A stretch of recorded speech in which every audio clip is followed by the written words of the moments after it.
Ajá. Bueno, creo que en la clase de ayer vamos a ver si pudimos, ah, si pudimos terminar de revisar este tema que vemos ahorita en la pantalla y que tiene que ver con las fibras que llevan impulsos aferentes hacia la corteza cerebelosa. Tuvimos que haber hablado de los dos tipos de fibras, es decir, las trepadoras y las musgosas. ¿Pudimos ya terminar de ver ese tema? No, doctora, acabamos de revisar las zonas de desarrollo evolutivo. Ah, ok, entonces vamos a ver aquí. Ajá, entonces vimos esta diapositiva, ¿verdad? ¿En esa nos quedamos o nos quedamos inclusive? Déjenme ver, aquí tenemos esta. En esta, entonces vamos con ustedes, ya recordé. Exactamente. Es que esta figura la vamos a ocupar dos veces, y entonces por eso es que fue mi confusión. Les presenté la segunda vez que la vamos a ocupar, ¿verdad? Y entonces el día de ayer con ustedes nos quedamos aquí. Es importante saber que nos va a servir tanto para este momento en el cual decíamos lo que estamos analizando tiene que ver con lo que son las zonas o regiones desde el punto de vista evolutivo del cerebelo. Y al mismo tiempo ubicar esa zona evolutiva, esa zona que eh, le llamamos, de acuerdo al desarrollo filogenético, que es el desarrollo evolutivo, la ubicamos anatómicamente. Y finalmente le damos el nombre que ha sido asignado a esa región, pero tomando en cuenta la función. Y finalmente acabamos con un cuarto dato en esta imagen que estamos estudiando de este tema y vemos qué función se trata. Entonces voy a retomar esto porque les digo, más al rato lo vamos a volver a tocar. Y habitualmente ahorita, en este momento, la forma de trabajar esta temática es esa, ¿verdad? Señalar cuál es la zona más antigua o menos evolucionada. Y entonces sabemos que es el arquicerebelo, ¿verdad? Anatómicamente, bueno, la figura tanto del ángulo superior a la derecha como la figura del lado izquierdo nos permiten ubicar que el arquicerebelo se corresponde con lóbulo flóculo nodular. Y finalmente sabemos que por su función a esta región se le dio el nombre de vestíbulo cerebelo o cerebelo vestibular, pero habitualmente se utiliza este término unido, ¿verdad? De vestíbulo cerebelo. ¿Y ello por qué? Porque la función tiene que ver con las relaciones que guarda el vestíbulo cerebelo con los núcleos vestibulares. Y por eso es que la función en la que participa, pues es el control del equilibrio, de los movimientos de los ojos y de la cabeza que tienen que ver con el control del equilibrio. Por eso ahí nos da control del equilibrio, movimientos oculares, inclusive de la cabeza también. La segunda parte es la que conocimos como el paleocerebelo. Es la segunda zona hablando, evolutivamente hablando. O sea, desde un punto de vista evolutivo.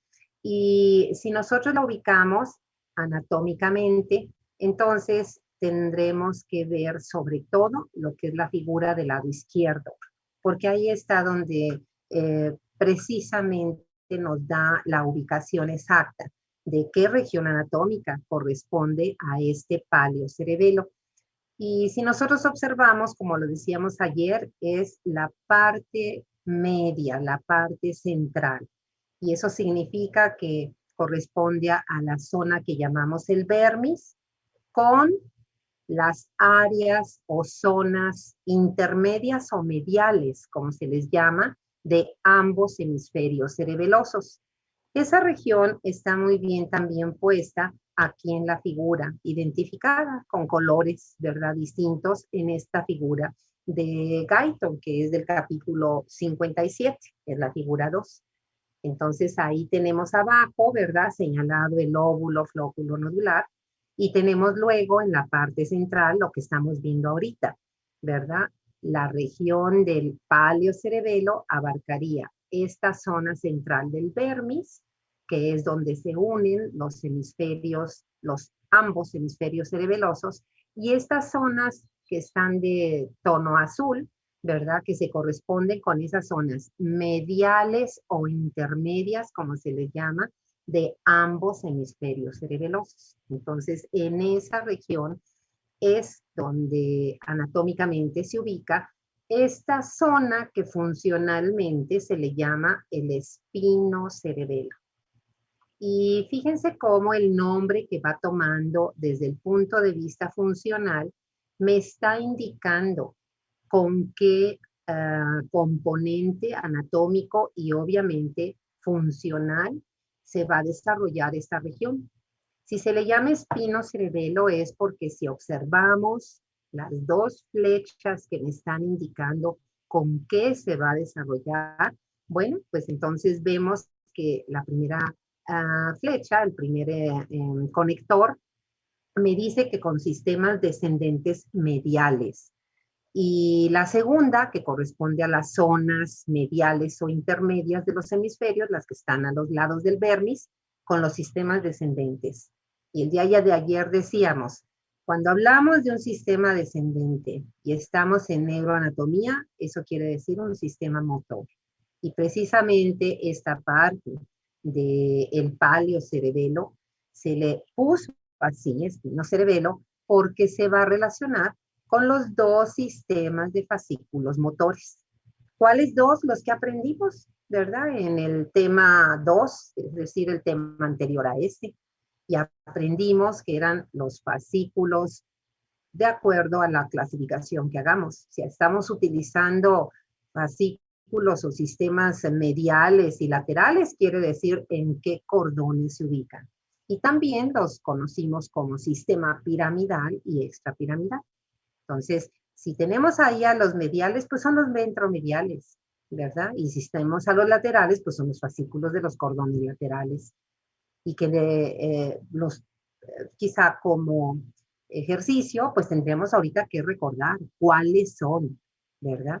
En el entendido de que ya lo vimos, cuáles son los que localizamos en los cordones laterales, pues básicamente dos, ¿verdad? Que son los pórtico-espinales laterales y los rubroespinales. Y todos los demás, acuérdense que son los ventromediales.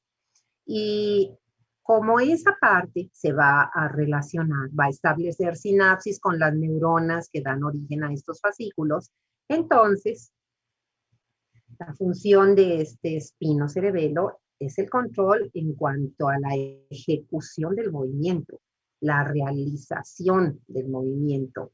Por eso dice ahí ejecución motora. Y esa ejecución motora, decíamos ayer, tiene que ver con estos dos aspectos amplios. La llamada sinergia del movimiento, pues es un conjunto de características que siempre están presentes al ejecutar cualquier movimiento voluntario. Desde la velocidad con que la hacemos, el movimiento, la intensidad, potencia o fuerza de la contracción que realizamos, la dirección en la que lo ejecutamos y el alcance es la amplitud del movimiento, ¿verdad? No es el mismo movimiento cuando dijéramos, eh, tenemos que ejecutar una actividad rápida, por ejemplo, para escribir en el teclado, ¿verdad? O síndrome del pulgar, ahora que utilizamos el celular. No es lo mismo, ¿verdad? A cuando ejecutamos otra actividad, como por ejemplo, hacer un dibujo. Bueno, habrá quien lo haga más rápido, pero habitualmente hay un movimiento más lento, ¿sí? Y tiene que ver también con el control del tono muscular, el control de la postura, la postura que tengamos, si estamos sentados, si estamos de pie, si estamos acostados, y la marcha, que es obviamente lo que nos permite caminar, ¿verdad? Y eh, uno pensaría que pues esto es lógico, pues ni modo que no camine, ni modo que no camine en línea recta. Pues eso lógico, recuerden que siempre tiene un fundamento fisiológico. Si podemos hacerlo, uno diría que hay otra forma de caminar, pues claro que sí, ¿verdad? Claro que sí, la que desarrollan los pacientes que lamentablemente tienen lesiones del cerebelo no van a poder caminar de manera normal. No van a tener parálisis. La lesión del cerebelo no provoca parálisis, como por ejemplo la lesión del sistema piramidal de fascículos córtico-espinales o de la médula, ¿verdad? O de la corteza motora. La lesión del cerebelo lo que va a impedir es que nuestra marcha, ¿verdad? Nuestro caminar no sea el que normalmente hacemos, como lo vamos a ver ahorita en las pruebas clínicas. Y finalmente, la tercera región que decíamos es la que corresponde al área más evolucionada desde el punto de vista de desarrollo filogenético, decimos es la más reciente. Y entonces se le llama el neocerebelo. Anatómicamente, fíjense, pues son todas las porciones amplias que se les denomina laterales de ambos hemisferios cerebrales. Por eso a veces, pues hasta genéricamente se dice cerebelo lateral, ¿verdad? Ya no se pone porciones laterales. Cerebelo lateral, ya sabe uno que es el neocerebelo. Funcionalmente, pues es el cerebro-cerebelo. ¿Por qué será así? Pues por la función, ¿verdad? Si desde antes me están diciendo que es cerebro-cerebelo, pues no se va a relacionar con los núcleos vestibulares, ni tampoco con los fascículos motores de la médula espinal. Entonces, si se le puso cerebro-cerebelo, es porque esta parte del cerebelo con quien va a relacionarse funcionalmente, a dónde va a mandar sus impulsos, pues es al cerebro. ¿A qué zonas específicamente? Pues a la corteza, ¿verdad? A la corteza motora, especialmente la zona 4 de Brodmann, el área 4 de Brodmann, la zona M1, o, ¿verdad? Como lo sabemos, teniendo relevo en el tálamo. Acuérdense que siempre va a ser así, ¿sí? Y entonces aquí por eso donde tenemos el llamado también ponto cerebelo, ¿verdad? También se le llama así, porque hacia dónde y ahí está, ¿verdad? Ahí está también su conector, su flecha, y dice a las cortezas motora. Ah, bueno, pero son muchas. Y entonces, ahorita te doy la voz, Alfredo, con mucho gusto. Entonces es la corteza M1, pero también la premotora. Y acuérdate que la premotora es una parte del área de Brodmann 6. ¿Y en qué va a participar? Bueno, pues finalmente ahí tenemos en la planificación del movimiento, en el inicio del movimiento.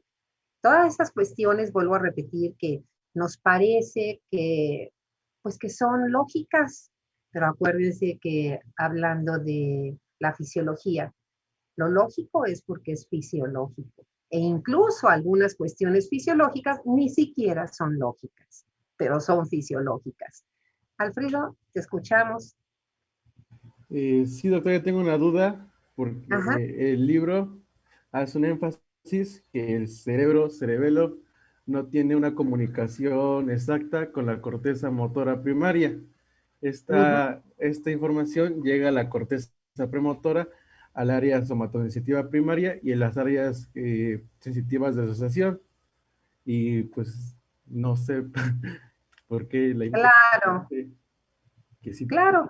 Esto, si ustedes recuerdan, está desde este circuito general, ¿verdad? Pero este circuito general sí se lleva a cabo. Lo que ocurre, ¿verdad? Es que, pues, como lo hemos dicho, las vías, ¿verdad? Del cerebelo son inclusive mucho más numerosas, mucho más complejas que ganglios basales. Pero al menos, ¿verdad? Esto último que acabamos de ver y que bueno que lo comentes, ¿verdad? Que bueno que lo comentes. Esto que es lo que nos está diciendo, ¿verdad? Lo que habíamos visto al inicio, que en esta, en esta asa de funcionamiento, en esta vía general o circuito general, el cerebelo y específicamente las partes laterales, que ahora sí ya sabemos quiénes son, ¿verdad? Van a comunicarse a la corteza, ¿verdad? Y sí hay comunicación al área M1 o 4, pero no directa. Recuerden que eso es importante. Ni ganglios basales ni cerebelo tienen sinapsis directas de sus propias estructuras hasta corteza. Y ese siempre hay un relevo en el tálamo. Y si recuerdan hasta ahorita, eso se está cumpliendo porque esa es la función del tálamo. La función del tálamo más frecuente es ser una zona de relevo. Y ya la vimos como zona de relevo para la división sensitiva. Pero también la vimos, ¿verdad? Ahorita para ganglios basales. También la estamos viendo, ¿verdad? Ahorita para cerebelo, ¿sí?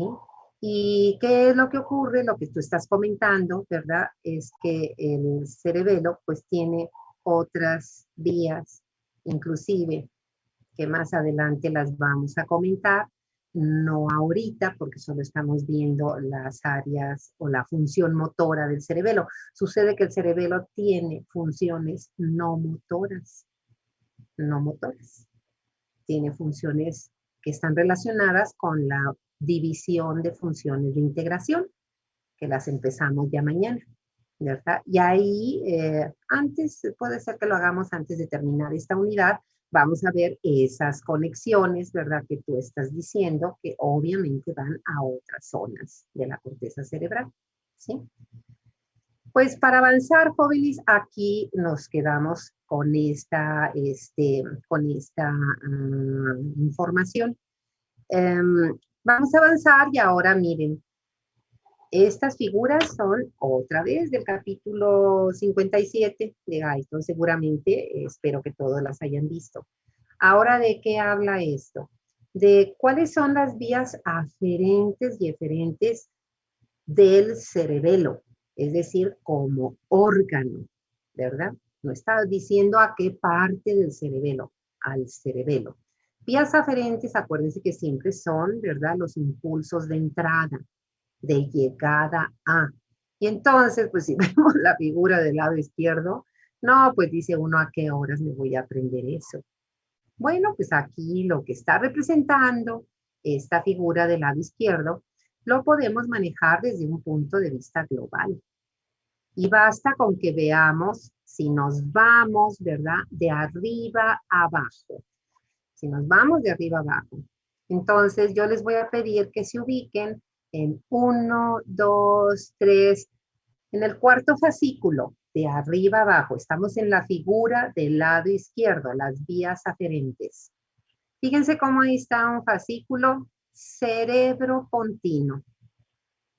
¿Verdad? Cerebropontino. Bueno, pues eso, ¿qué significa? Que las neuronas están en la corteza cerebral y llegan a los núcleos pontinos de la protuberancia. Ahí está, ¿verdad? La protuberancia, esta parte así más gruesa del tallo cerebral. Ahí está. Y luego quiero que vean, ¿verdad? El fascículo que está abajo. Fascículo ahora, ponto cerebeloso. Entonces ahí están el soma de las neuronas, pues aquí el dibujante de Guyton, que no es bastante bueno, ¿verdad? O bueno, no es tan malo, pero tampoco es muy bueno, pues la representa con círculo. Y vean cómo, ¿verdad? Esas neuronas, pues mandan sus axones al cerebelo, ¿verdad? Las mandan al cerebelo. Ahí está, ¿verdad? Y entonces, ¿quién es esa vía aferente, jóvenes? Pues ya la conocíamos. Fíjense, parte de corteza. Hace sinapsis en las neuronas de los núcleos pontinos. Y de ahí se va al cerebelo. Pues esa vía ya la conocimos, es esta, la del circuito general. Es la famosa vía corticoponto cerebelosa, que dijimos que llevaba hasta 20 millones.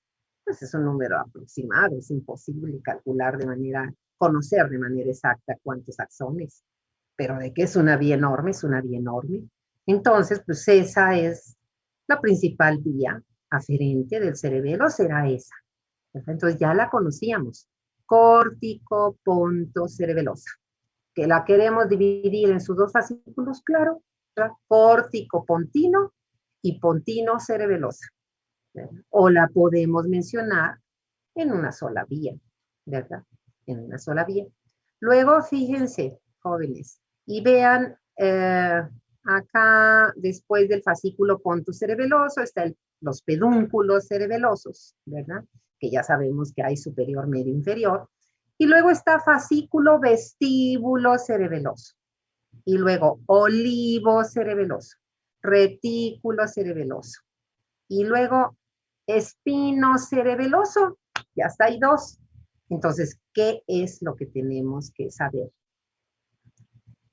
Que si lo vemos de una manera general, y que así debemos verlo para tener esa idea, al cerebelo le llega impulsos aferentes de corteza cerebral, así como de tallo cerebral, pues ahí están los núcleos pontinos, ¿verdad? Ahí están los núcleos vestibulares, los de la formación reticular y, por si fuera poco, de médula. O sea que el cerebelo recibe información de todos los niveles del sistema nervioso central, ¿verdad? Corteza, tallo cerebral y médula. Y entonces ya se me simplificó. Ya no fue tan difícil que yo me aprenda de dónde va a recibir vías, impulsos aferentes del cerebelo. Ahora, si nos vamos del otro lado, tenemos a las vías eferentes. Y ahora significa, ¿verdad? El cerebelo, ¿a dónde va a mandar sus impulsos? ¿A dónde? Y entonces vamos a hacer lo mismo. Vamos a hacer lo mismo. Miren, vamos a empezar con lo primero que tiene señalado esa figura del lado izquierdo. Y ahí dice núcleo dentado. Núcleo dentado. Fíjense. Bueno, si se fijan, después en la parte derecha, inferior, ¿verdad? Si buscan, ahí dice núcleo del fastigio. Del fastigio. Entonces, ¿qué es lo que tenemos que tomar en cuenta? Que precisamente las vías eferentes que van a llevar los impulsos de salida del cerebelo, pues van a partir de, ¿qué cosa es núcleo dentado? ¿Qué representa núcleo dentado, el núcleo del fastigio y los demás que ya no los pusieran para no cargar la figura? ¿Qué son? Núcleo dentado, núcleo de fastigio, núcleo emboliforme, núcleo globoso. Sara, te escuchamos. Son los núcleos profundos del cerebelo, doctora. Y es correcto. También había levantado la mano Arturo. Te escuchamos, Arturo. Sí, doctora, también iba a mencionar lo mismo, de hecho. Y si recuerdan, ¿verdad? ¿Quién? Porque los núcleos profundos, pues es el equivalente como de los ganglios basales para el cerebro, pues el cerebelo como el cerebro pequeño, ¿verdad? Pues tiene sus núcleos profundos. Y entonces, no sé tú, Arturo, o alguien más que nos pueda decir, y las neuronas de los núcleos profundos no son autoexcitables. ¿Quién le va a mandar impulsos a las neuronas de los núcleos profundos? Y está bien puesta la figura. Observen la figura y vean de dónde está recibiendo impulsos, Arturo. De la oliva inferior, doctora. Y también de, bueno, de otras aferencias a través de las fibras musgosas, me parece. Ah, qué bueno que ya estás hablando, ¿verdad? Fibras musgosas, oliva inferior. Entonces, eso quiere decir que tenemos que conocer, que acordarnos, porque a lo mejor ya lo vieron, ¿verdad? A lo mejor ya lo vieron el año pasado, pero pues siempre tiene uno algún tipo de duda o de imprecisión. Y entonces esa pregunta, escríbanla para que vean al rato si la van a poder contestar seguramente. ¿verdad? Aquí terminamos diciendo las vías eferentes del cerebelo, por supuesto, van a proceder de los núcleos profundos. Ahí lo estamos viendo. Y vean esta vía que va del núcleo dentado. Fíjense cómo sale. De hecho, ahí me está diciendo que los axones van a salir por los pedúnculos cerebeloso superior. Y fíjense cómo se va a ir esos axones al núcleo rojo. Al núcleo rojo, fíjate. De ahí me está diciendo hacia el tálamo. Y ve cómo esta otra vía también dice fascículo cerebelo tálamo cortical. Y luego ahí hay otra participación de la formación reticular del mesencéfalo. Y luego si nos vamos abajo está el núcleo fastigio y dice fascículo, fastigio reticular. ¿A qué horas yo lo entiendo y a qué horas me voy a aprender eso? Pues esta figura no nos ayuda del todo. Sí nos da una idea, ¿verdad? Y por eso es que tenemos que tener una imagen que de alguna manera más ordenada me diga cuáles son esas vías eferentes. ¿Cuáles son? Y al menos, sin lugar a dudas, lo que sí podemos hacer es lo mismo que hicimos con las vías aferentes. A partir de aquí, ¿qué podemos decir? Que una vía eferente va a ir del cerebelo hasta corteza, pasando por el tálamo. Ahí está. Eso quiere decir que tanto aferente como eferente, para llegar a corteza, el cerebelo ocupa el relevo del tálamo. Ahí está, ¿verdad? Luego, ¿qué otra cosa vemos? Pues que también va a haber impulsos aferentes, vías eferentes al tallo cerebral. ¿A qué estructuras del tallo cerebral que yo quiero saber? Porque eso me genera mucho estrés. Pues ahí lo tienes. Dice núcleo rojo. ¿Qué no conocimos ya al núcleo rojo? Jóvenes, ¿no lo comentamos ya para algo o no? A ver, ¿quién nos puede decir qué conocemos ya del núcleo rojo? Sus neuronas, ¿qué neuronas están involucradas en la constitución de qué? ¿De quién? ¿Cuándo conocimos el núcleo rojo? No, oigo. Yo esperaría que 30 y... ¿Cuántos son? 37 levantaran la mano. Núcleo rojo. ¿Hay algo? ¿Algo que ya sabemos del núcleo rojo o no? Menos de un minuto. A ver, Chidel, saca el honor del grupo. ¿Qué nos puedes decir? Pues habíamos mencionado que son las neuronas magnocelulares que participan en la vía rubroespinal.